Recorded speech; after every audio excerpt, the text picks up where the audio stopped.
तर मित्रांनो, झालं असं, रॅपिडोवरती एक बुकिंग उचलली होती मी. त्यावरती दाखवलं होतं 295 रुपये. कस्टमरकडे गेलो, कस्टमरला बोललो दादा फेअर मीटरवरती असेल. तुम्हाला माहिती आहे मी फोन करून पहिले विचारत नाही, मी डायरेक्ट जातो लोकेशनवरती आणि कस्टमरला बोलतो.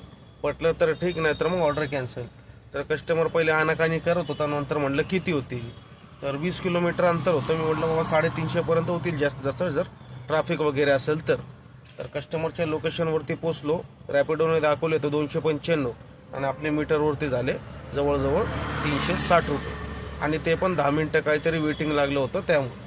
तर असंच कस्टमर लोकांना समजून सांगा. कस्टमर येतात आणि आता 1 सप्टेंबरपासून तर रेट वाढणार आहे, पण त्यानंतर काय करणार. तर आत्ताच सुरुवात करा, नंतर खूप जड होणार आहे मित्रांनो. कारण की ऑनलाईन ॲपवाले कधी 14 रुपये, कधी 15, कधी 16 काय रेट देतील माहीत नाही. आणि 1 सप्टेंबर नंतर जर 17 रुपयाने पण दिलं तर आपल्याला काय परवडणार नाही. तर आत्ताच सगळ्या लोकांना सांगा आणि वेळीच सावध व्हा.